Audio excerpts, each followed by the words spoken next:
नमस्ते दोस्तों, कैसे हैं आप लोग। दोस्तों, आज एक बहुत अच्छी टेक्निक अवचेतन मन से अपनी नेगेटिव थॉट्स को हटाने के लिए एक छोटी सी टेक्निक मैंने अपनी वीडियोस की श्रृंखला में आपसे 2 टेक्निक शेयर की हैं। एक तो आपकी मेमोरी पावर बढ़ाने की टेक्निक, एक आपकी अवेयरनेस लेवल बढ़ाने की टेक्निक। अब मैं तीसरी टेक्निक आपको बताना चाहती हूँ। हम आपने मैंने हम सब ने अक्सर ये सुना है कि हमारा अवचेतन मन सर्वशक्तिमान है। ये सिद्धियों का भंडार है। अगर हम इस तक पहुँच बना लें और जो विचार हमारे अवचेतन मन में चले जाते हैं वो बाह्य जगत में सिद्ध होकर रहते हैं। और अगर कोई लक्ष्य हम प्राप्त करना चाहते हैं तो हम उसे अपने अवचेतन मन में स्थापित करें। लेकिन प्रॉब्लम यह है कि हमारा चेतन मन अवचेतन मन सकारात्मक नहीं सोच पाता। वो क्यों? वो इसलिए क्योंकि हमारी जो स्वाभाविक प्रवृत्ति होती है उसके अनुसार हमारा स्वभाव होता है, हमारी आदत होती है कि हम नेगेटिव की ओर ज़्यादा आकर्षित होते हैं। उदाहरण के लिए आपने किसी ज्योतिषी को अपनी कुंडली दिखाई। अब ज्योतिषी ने आपकी कुंडली देखकर कुछ अच्छी बातें भी बताई, कुछ खराब बातें भी बताई। मैं ऐसा मान ही नहीं सकती कि किसी व्यक्ति की कुंडली देखकर केवल खराब बातें बताई गई हों या केवल अच्छी बातें बताई गई हों। हाँ, प्रतिशत बढ़ सकता है कि किसी की में नेगेटिव ज़्यादा है, पॉजिटिव कम है, पॉजिटिव ज़्यादा है, नेगेटिव कम है। लेकिन हमारे साथ क्या होता है कि हम पॉजिटिव को तो वहीं भूल जाते हैं और हमारा ध्यान केवल नेगेटिव पे अटक जाता है कि अच्छा ऐसा है। और हम इस नेगेटिव को इतना ज़्यादा सोचते हैं कि इस नेगेटिविटी को हम और ज़्यादा स्ट्रॉन्ग बना देते हैं। अपने सारे थॉट्स, अपनी एनर्जी, अपनी ऊर्जा हम इन नेगेटिव थॉट्स को बार बार देते रहते हैं। यह हमें नहीं करना है। अगर कोई लक्ष्य आपको हासिल करना है, आपको कुछ सीखना है, आपको कुछ बनना है और आपको वो असंभव सा लगता है तो आप बार बार उसकी जटिलताओं को दिमाग को बताते रहते हैं। ऐसा करके तो आप अपनी क्षमताओं, आप अपने उस लक्ष्य को पाने के चांसेस को कम कर रहे हैं। ये बिल्कुल ऐसा है जैसे मेरे पास सिविल सेवा के अभ्यर्थियों का उदाहरण है कि हिंदी माध्यम के अभ्यर्थियों की हमेशा ये शिकायत होती है कि अंग्रेज़ी माध्यम से पास होने वाले एस्पिरेंट्स की संख्या ज़्यादा है और वो इस बात पर इतना ध्यान देते हैं कि वो ये भूल जाते हैं कि हाँ, ये ठीक है कि इंग्लिश मीडियम से ज़्यादा स्टूडेंट्स पास होते हैं, लेकिन उनके पास होने के चांसेस तो हिंदी माध्यम से ही है ना, क्योंकि वो हिंदी माध्यम में पढ़े हैं। या उनके इस तरह से नकारात्मक आलोचना करने से उनके चांसेस ज़्यादा हो जाएंगे?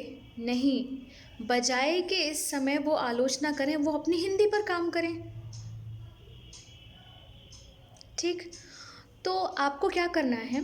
सबसे पहले तो आप अब तक की अपनी लाइफ को रिवाइंड करिए और सिलसिलेवार तरीके से सोचिए कि क्या आपकी लाइफ में कुछ ऐसा हुआ है जो आपको लगता था कि ये नहीं हो सकता लेकिन वो हो गया। बहुत छोटी सी चीज़, आप इसे चमत्कार की तरह मान सकते हैं। जैसे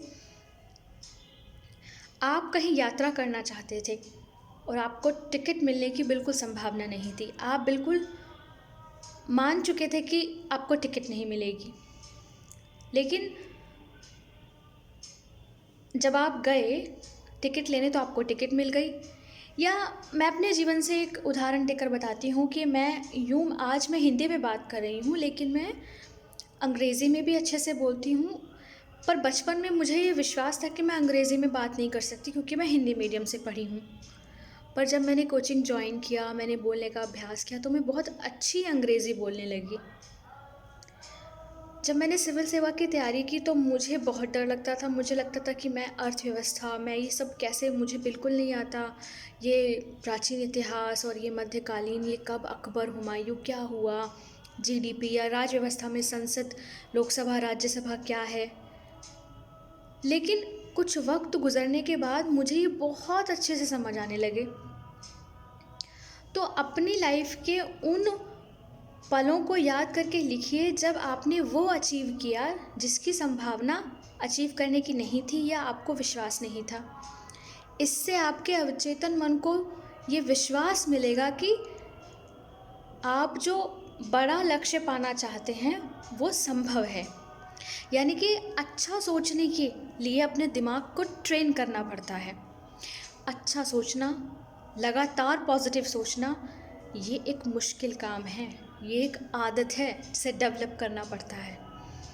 जैसे सुबह जागकर मॉर्निंग वॉक पे जाना, या ध्यान करना, या कम खाना, गुनगुना पानी पीना, ये सब छोटी छोटी, ये आसान हैं, ये सिंपल हैं, लेकिन आसान नहीं है।